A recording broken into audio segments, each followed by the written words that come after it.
Let's go to the NBA. Victor Wembanyama and the Spurs visiting to Golden State to take on the Warriors.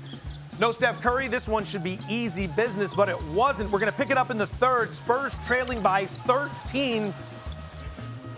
Wemby with the tap in here over Draymond Green, who was right in his pocket. Following that, Draymond Green on the inside, one time. Gets the foul over Wemby. The Warriors would lead by as many as 16 in this game, which is important because here we go. Halfway through the third, Devin Vassell drops it off for Keldon Johnson. Dylan Harper now pushing the pace. Oh, good pass. There you go. No, here come the Spurs. Trailing by 7. On top of that, good hands. Look at this. Take it on the defensive side. William one time. Hockey assist. That's what you love. Spurs playing their Spurs style of basketball. All right. Fourth quarter we go. Spurs have still not led in this game. That's good defense. Flush. That's really good defense. Harrison Barnes, the former Warrior. And then one time Wemby again. How do you defend that? You don't. That's a high percentage pass. Spurs are going to continue. Give me that. There's the block. At the peak. Let's go the other way. Low ceilings. Harper up the court. He's going to push it right past Draymond Green for the layup. Okay, Spurs are going to be up 7. This is really bad defense, Jay. Horrible defense. Get a hand up, Al. No. And then a little bit of Wemby from the range. 26 points, 9 rebounds, 4 assists, 2 blocks. Spurs go on to win by 13. Last night's game, Wemby's 21st game with 25-plus points this season, matching his total from last year. It's also one shy of tying the most in a season in his career. Spurs have now won 6 in a row, their second longest win streak of the season. So we're here. Alan Hahn, Jay Williams. Hahn, I want to start with you. Yeah. Wemby continuing to ascend. Best way to describe what you're watching on a nightly basis from a 7'6" player? His availability to me is the most remarkable thing that we've seen this season. It has always been something that people were concerned about when he came into the league because of his frame. But if he's available as much as he is this season, he's also a guy that's all about it, wants to smoke. This, to me, is why he's going to be a generational player. It goes beyond the size and all that stuff that we already know is remarkable, and we're going to see some highlights that we've never seen a human do in the NBA. But for Wemby, if he can stay available for his team as much as he has this season over the course of the next X amount of years, then he's going to be an all-time great because he's got the entire package to do it. And, Jay, he wants all the smoke.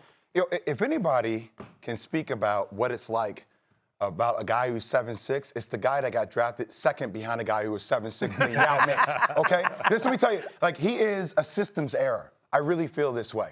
The game of basketball has never, in the history of the game, seen a unique player like him at 7'6", dribbling the ball like Kevin Durant on the perimeter, shooting the ball like Steph Curry from deep. Like, he's the most unstoppable asset there is in the league. Now, the question, like Hahn said, is health. Can we see a player of this size and this durability and dexterity? Dexterity. It's the morning. I need my early morning coffee. Can we see it sustain over a longer period of time? That's what we're looking for because there's no doubt about it. Like their sides, what they have as a team, like they were prone to beat Oklahoma City. Let's drill down on that for a moment because Oklahoma City last year with that run, there was the D word, right? We start talking dynasty before they even got the first one. Now all of a sudden, it looks like, correct me if I'm wrong, is this the biggest threat? This is absolutely the biggest threat. It certainly is. If I'm Mark Dagnall, like I'm not sleeping tonight because this team exists, because Victor Wembanyama exists. And again, he wants to smoke with them. He's talking trash to them. He's letting them know I'm here. That's why last year's championship for Oklahoma City was so important because you got to get that one. And we started talking dynasty in Oklahoma City without realizing that that monster is right there in the same conference, not too far away in Texas. And he's not going anywhere. So if you don't get that one, you might not have gotten one. That's the thing to keep an eye on with those two teams. I know their stock is rising, and I know they are coming. There's no doubt about it. But I can't say that they're the biggest threat. I have to say that Denver still is in my Jay, have opinion. you seen them play against each other? Yes, I watch it during the regular They beat season. them twice in a week's time. I tell you, I don't Playoff care about the experience. regular season. Playoff experience. I don't care about the All right. regular season. gonna be I don't think good. a lot of times the regular season is an indication of what happens in the playoffs. All right, nicely done. Nice start, you two. It's been a while since we've I got seen out Great dexterity. Yeah, it's dexterity. yeah. I can Dexterity, work it's on not that. going to be perfect. Wemby has the warm up. sixth shortest odds, by the way, to win the MVP award this season at plus 600. He trails only reigning MVP, SGA, former MVP Nikola Jokic, Cade Cunningham, Luka Doncic, and Jaylen Brown. How about a little eye candy to start your morning? Here's Brandon Miller sending Onyeka Okongwu into witness protection. Jay Will, take me through it. Take you through it. I mean, I don't know. That's what happened. I mean, in real time. I mean, that's a poster. I know kids at home don't know what posters are anymore, but that's something that you put on your screensaver on your cell phone. That's what that is. Hahn, I'd imagine you've been on the wrong end of that before. I've been on the right end of that, Wow. sir. Come on, get out of I here. have been on the That's where right you're paying end the of Hun. that, sir. That's where you're paying the Hun. There you go. I mean, Right, there it just is. reaching all the way back. Jumping from the box. Hornets, red don't jump. hot in the Don't jump. association. Big mistake. Don't sleep on them. Chuck Right. was right Yeah, oh, when he brings said it- they were 4-1 to make the playoffs. That price has come crashing down. Back on Get Up, and we have our game of the night featuring the Clippets. The Clippets, see? Couldn't even get one sentence in. Damn you, Jay Will, with the distractions. Clippers, Let's go, Kawhi. Rockets. Here we go. Kawhi Leonard, big night, Jay Will. In and out. You gotta love the type of tenacity that Kawhi Leonard's playing with. 81-80 lead, under 7 minutes to go. Rockets trailing by 7. Here's KD Hahn. How's he 37, by the way? The game doesn't age. Because he gets to his spot. Yep. Yes. Well, you make it sound easy. Next Clippers possession off the missed 3 here. Watch Kawhi fighting for that rebound. Really? Just came to him, but he did a good job with it in the paint. I'll give him that. He had a big fourth quarter, and that was important for the Clippers on the comeback. Amen Thompson picks up the loose ball, finds Tari Eason, who then finds Durant for 3. Durant finishes with 21 and 8. Rockets tie it at 98. Here we go. Light work. Leonard gets it to the rack. Give him the too small. Give him the too small. By the way, it was one of the best to ever play in the game of basketball, getting to his spots. Nobody does it better than Kawhi Leonard. 19 in the fourth quarter for Leonard. He finished with 27. Tari Eason comes up short at the buzzer. Clippers come alive in the fourth, win it 105-102. Kawhi Leonard scored 19 of his 27 points in the fourth quarter, making this his 5th game with 15 or more points in the fourth quarter this season, which is 2nd most in the NBA, trailing only Donovan Mitchell. As for Kevin Durant, he had some interesting comments after the game about the upcoming All-Star game and how competitive it will be.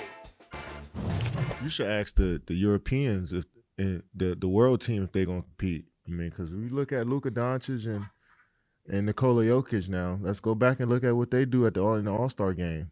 Is that competition? So we haven't questioned what they've been doing, but we're gonna question the old heads and the Americans. But these two dudes out there, Luka and Jokic, they don't care about the game at all. These dudes be laying on the floor, they shoot from half court, but you got to worry about the old heads playing hard. I can read between the lines, bro. It's just a overall topic that everybody has just been talking about. That is a shout out to the production. Oh, that so highlight. good. Yeah. So good. Over that. Perfect. The back and forth, like the brothers. Crew, that's an amazing work. That's award-winning work right there. To put those highlights with the words like that. They don't care. Tremendous half-court shots. Luka trying to. Can I tell you what Oh my a God, that was tremendous opportunity this is? First off, I don't think Kevin Durant was taking a shot at the Europeans. I think Kevin Durant was taking a shot at the media. But unintentionally, what door he just opened is a door that I better see all the Europeans run through. Because my thing is, we're in this battle between European players and American players. It's a real thing. Our youth basketball system is not good. And when you're watching all these NBA MVPs that have been European players, when Kevin Durant says, oh, they ain't taking it seriously, I hope Luka, I hope Jokic, I hope Wemby, I hope all of them hear that and actually hope that gives us the type of competition we need in this All-Star game. It better from their side, Hahn. Yeah, absolutely. Well, who's dominated the NBA when it comes to MVPs? European players, the international game. The NBA wants to be an international game now. That's who they are catering to more than ever. Who's the next face of the league? Victor Wembanyama, right? An international player who's going to be on that world team along with Jokic and Luka, who, by the way, KD didn't call out Wemby, but he called out the other two guys, right? He wanted to make sure that he set that tone.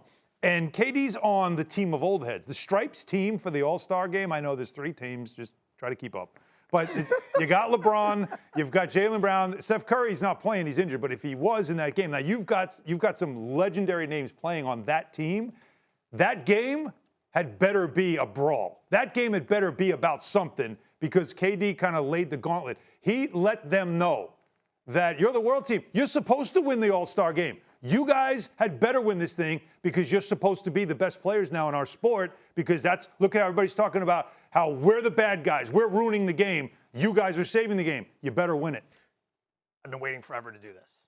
All right, indulge me for a second. Cindy, could I see C10, please? Oh, wow. Could you bring up C10, please? Channeling his greenie. To your point, gentlemen, on the MVPs, 7 of the last 8 MVPs born outside the United States. In fact, the last MVP born in the U.S., James Harden. J-Well, back in the 2017-2018 season when he was with the Rockets.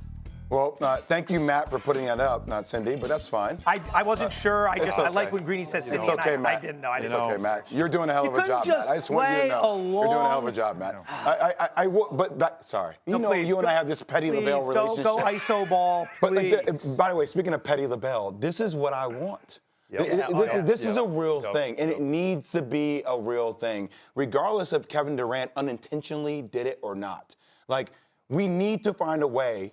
And whether it's the NBA going to NBA Europe, it's whether we're not really talking about the D League anymore, whether we're talking about college basketball. There's something happening where everybody's focused on what's happening in European basketball because it feels like they want it more. It feels like they're hungry. And we live in an age of social media. Let me shoot a shot. Let me post a shot that I shoot. Let me post my highlights. These kids over there, they ain't doing that. So I actually want to see that game come down to that conclusion. They're playing pro ball at 16 years old, right? Like they're ripping darts at halftime, like with older guys, because you're playing with like 30-year-olds. Like they grow up different than the American kids grow up in the game.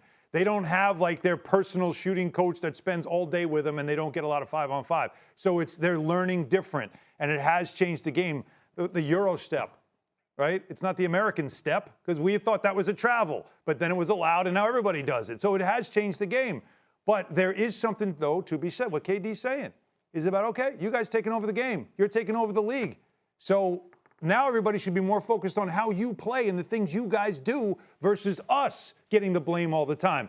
And that's why I think what he's saying will make the All-Star game for the first time in forever interesting. At least it better be. Because if I'm the world team, you have to show up and you've got to win. And if you don't, then the criticism should come. If we're bringing jobs back to America, let's bring basketball back to America. Basketball back to America. Okay, I like that. The world didn't. You didn't like that, but that's okay. It worked.